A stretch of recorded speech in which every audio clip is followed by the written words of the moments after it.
കേന്ദ്ര സർക്കാരിന്റെ അവഗണനയ്ക്കെതിരെ തിരുവനന്തപുരത്ത് LDFന്റെ സത്യാഗ്രഹം. അതിജീവനത്തിന്റെ പോരാട്ടമാണ് കേരളം നടത്തുന്നതെന്ന് മുഖ്യമന്ത്രി പറഞ്ഞു. മന്ത്രിമാരും MLAമാരും അടക്കമുള്ള ജനപ്രതിനിധികളും സത്യാഗ്രഹ സമരത്തിൽ പങ്കെടുത്തു. BJPയുമായി സന്ധി ചെയ്തിട്ട് സർക്കാർ ജനങ്ങളെ കബളിപ്പിക്കുകയാണെന്നായിരുന്നു പ്രതിപക്ഷത്തിന്റെ പ്രതികരണം.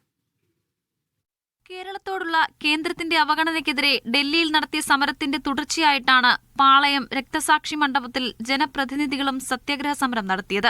തനതു വരുമാനം വർദ്ധിപ്പിച്ച് മുന്നോട്ടു പോകാൻ കേരളം ശ്രമിക്കുമ്പോൾ അതിന് കേന്ദ്രം അനുവദിക്കുന്നില്ല. തൊഴിലുറപ്പ് പദ്ധതിയുടെ മുഴുവൻ ഭാരവും സംസ്ഥാനത്തിന് മേൽ അടിച്ചേൽപ്പിക്കുന്നു.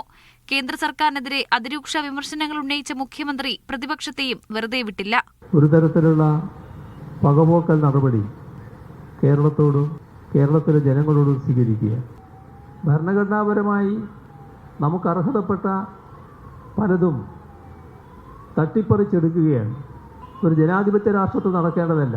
അവഗണന തുടരാനാണ് കേന്ദ്ര സർക്കാർ തീരുമാനമെങ്കിൽ പ്രക്ഷോഭം ശക്തമാക്കുമെന്ന് CPI സംസ്ഥാന സെക്രട്ടറി ബിനോയ് വിശ്വം. വിവേചനമല്ല, ഇത് ഉപരോധമാണ്. വൈരാഗ്യം മുറ്റിയ ധിക്കാരമുള്ള ഉപരോധമാണത്. അതിനെ ചെറുക്കാൻ വേണ്ടിയാണ് നമ്മുടെ പോരാട്ടം.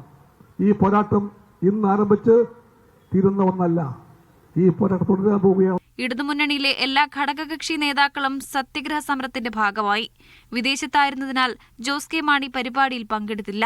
സമരത്തെ പരിഹസിച്ച് പ്രതിപക്ഷ നേതാവ് VD സതീശൻ രംഗത്തെത്തി. ഡൽഹിയിൽ പോയി നരേന്ദ്രമോദിയും അമിത്ഷായും പറയുന്ന എവിടെയും ഒപ്പിടുന്ന മുഖ്യമന്ത്രിയാണ് രക്തസാക്ഷി മണ്ഡപത്തിൽ ഇരിക്കുന്നതെന്ന് VD സതീശൻ പറഞ്ഞു.